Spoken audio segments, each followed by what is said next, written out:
Right now, somewhere in the world, someone just posted a photo from a rooftop pool in Dubai, and in the next 3 seconds, at least 10,000 people scrolling in bed are going to feel something quietly break inside them. They won't call it that. They'll call it just scrolling. But their brain just ran a calculation it wasn't built to run. It just compared their bedroom, their unfinished degree, their empty bank account, to a stranger's Burj Khalifa sunset, and it lost. This happens to you. It happens to almost everyone under 40 on the planet, multiple times a day, and most of us have no idea it's even occurring. So what is actually happening in your brain when you scroll? Why does the entire internet seem obsessed with success? And why do millions of people lie motionless in bed at midnight, doing absolutely nothing, while their minds fly through a life of Lamborghinis and Rolexes they will never touch? The answer starts 70,000 years ago, and it explains almost everything wrong with how you feel about your life right now.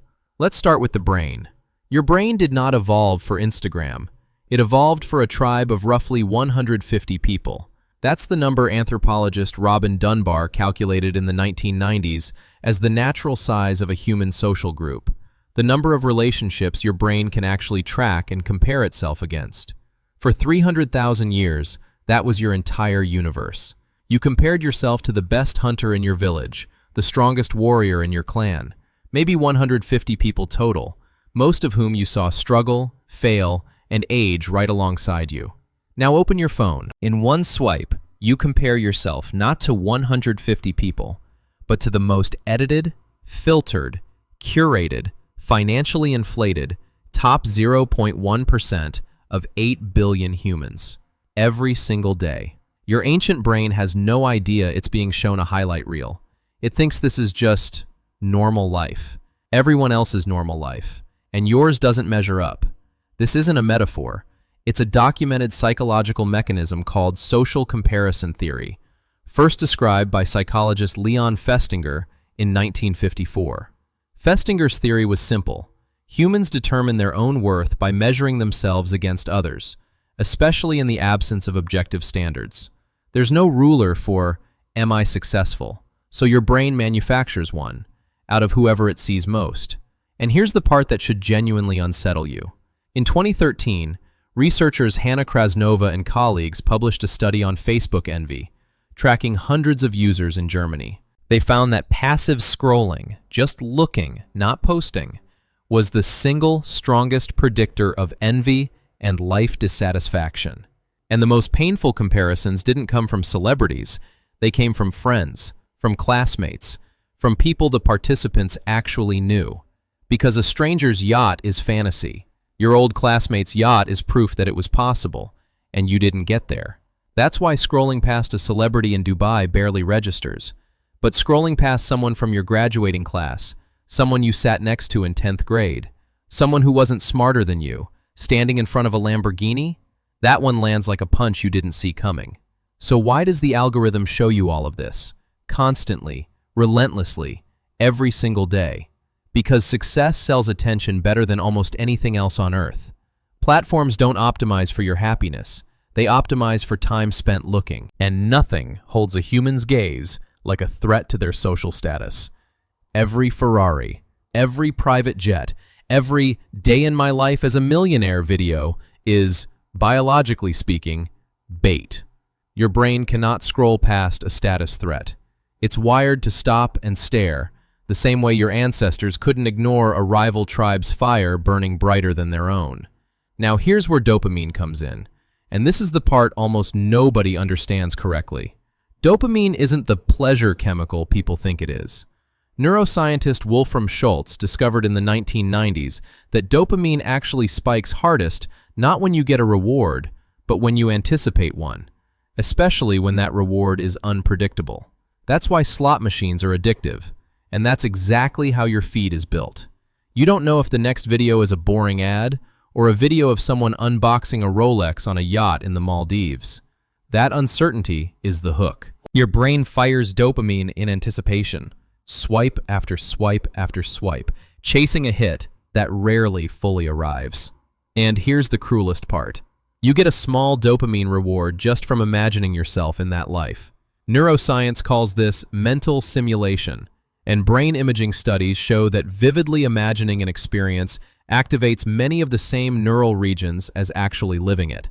So when you lie in bed at midnight, scrolling, imagining yourself on that yacht, in that penthouse, driving that car, your brain rewards you a little, just for picturing it. No effort required, no risk, no failure possible. This is why so many people can spend 2 hours a night living a life of jets and diamonds, and wake up the next morning having built nothing, changed nothing, moved 0 inches closer to any of it. The fantasy itself has become the product. You are not failing to chase success. You have found a shortcut that gives your brain a taste of success chemically, for free, from a horizontal position, in the dark, at 1 a.m. It feels like ambition. It functions like a sedative. Meanwhile, the message underneath every one of those videos has quietly rewritten what success even means. Watch enough successful success content, private jets, Cartier bracelets, Bugattis in hotel driveways, and a value system sinks into you without your permission. Money becomes the measurement of a life well lived, not character, not kindness, not who showed up for a friend at 3 a.m., just the car in the driveway and the watch on the wrist. Sociologists call this materialistic value internalization, and studies going back to psychologist Tim Kasser's research in the late 1990s show something remarkable. People who rank material success as their top life goal consistently report lower well-being, more anxiety, and weaker relationships than people who prioritize community or personal growth. The people chasing the image of a good life are, on average, living worse ones.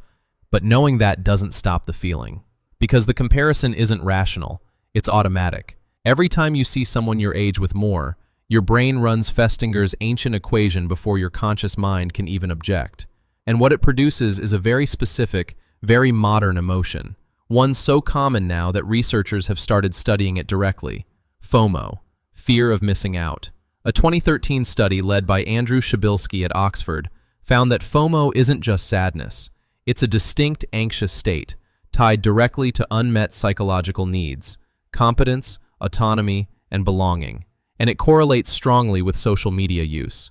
The more you scroll, the hungrier that ache gets. And the hungrier it gets, the more you scroll, looking for the thing that will finally quiet it.